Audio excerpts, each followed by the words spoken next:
안녕하세요. 안녕하세요. 네, 공중보건 담당하고 있는 김희영입니다. 올해부터 커리큘럼이 약간 개정이 됐죠. 그래서 기출문제하고 그 다음에 단원별을 좀 합쳤습니다. 그러니까 이렇게 함으로써 우리는 기출문제를 조금 더 활용할 수 있게 됐거든요. 자, 이게 공중보거든요. 그 주기가 명확하진 않지만 한 7년 정도 주기로 그 기출문제가 이렇게 반복되는 경향이 있습니다. 물론 반복되는 게 모든 게 반복되는 건 아니고 그냥 기본적인 이론은 반복되는 그런 현상이 있거든요. 그럼 그동안에 어떤 문제들이 가장 많이 나왔냐면 제일 먼저 나온 게 당연히 역학입니다. 지금 뭐 코로나 때문에 그런지 몰라도 역학이 굳건하게 1위를 차지하고 있고요. 그러니까 역학 부분에 대해서는 정말 모르는 것이 하나도 없게 공부를 좀 해야 되겠다라는 생각이 드시면 되고, 그 다음에 이제 2위 정도가 이제 행정이요. 보건행정 쪽이 있고, 그 다음이 환경 쪽이 2위를 차지하고 있어요.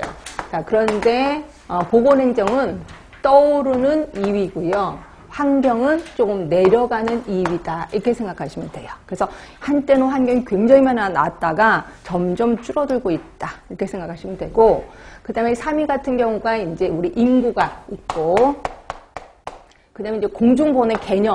얘네들은 끊임없이 굳건한 3위를 좀 차지하고 있고요. 산업도 그렇습니다. 산업보건도 이제 굳건한, 항상 같은 모습을 보이고 있다. 이게 한 3위 정도. 그런데 개념 같은 경우는 좀 많이 나올 때도 있습니다. 그렇지만 항상 평균을 보면 한 3위를 차지하고 있다. 이렇게 보시면 될 것 같고, 그 다음에가 이제 보건교육 있고요.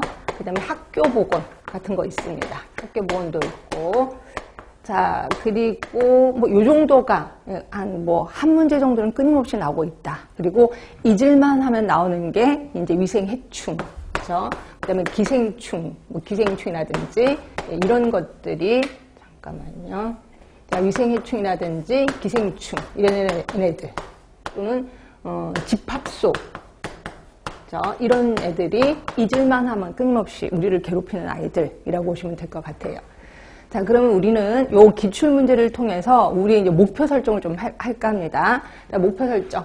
대부분 우리 80대, 그러니까 80대 20의 법칙 알고 계실 거예요. 그러니까 충분히 우리가 배웠던 이론 갖고 충분히 풀 수 있는 게 80%.